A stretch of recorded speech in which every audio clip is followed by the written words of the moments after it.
Quelle que soit la position que l'on occupe comme manager, du secteur privé ou du secteur public, nous aspirons tous, notamment lorsque nous sommes jeunes, à devenir également de bons leaders.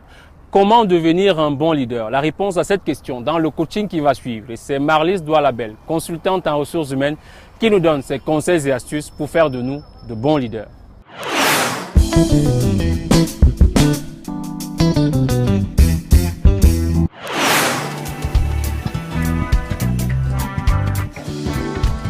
On ne naît pas leader, on devient leader. Et on devient leader comment? En acquérant les capacités, les savoir-faire, les savoir-être qui vous permettent justement d'amener votre équipe aux résultats qui sont attendus. Ce qui change fondamentalement, c'est que du jour au lendemain, vous êtes responsable des résultats de votre équipe.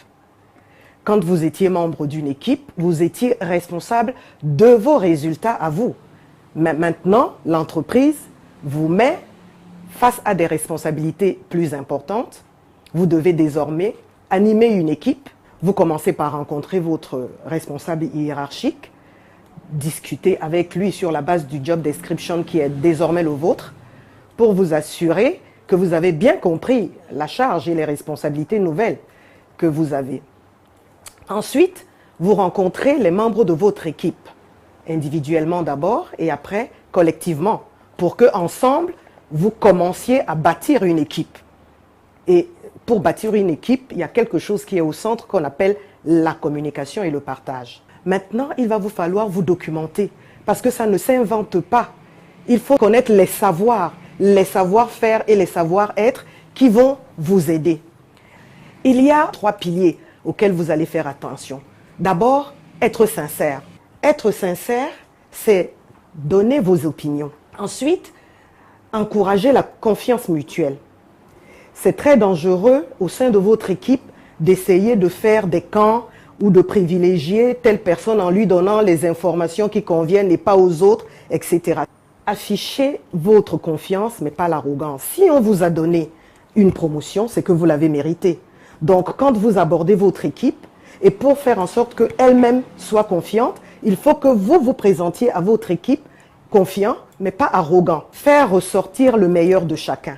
Pour faire en sorte que les gens produisent le résultat escompté, il faut que chacun soit persuadé que son estime de soi soit protégée. C'est-à-dire que quand vous êtes leader, votre job, c'est de faire en sorte que chacun de vos collaborateurs sente qu'il est un maillon important de l'équipe.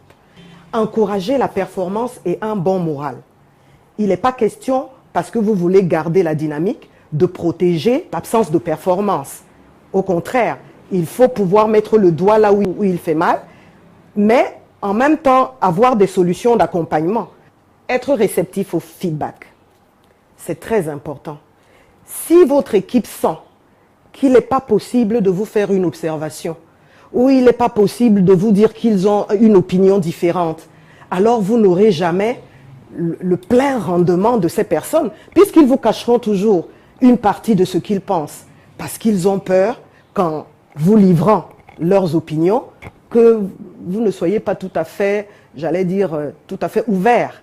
Accélérer et récompenser le feedback de développement.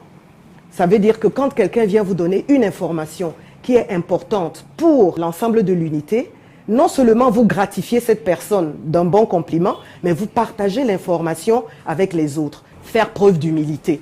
Ça aussi, ça favorise le feedback. Être exigeant avec soi-même, c'est-à-dire ce que vous demandez à vos collaborateurs, vous devez être le premier à le mettre en action.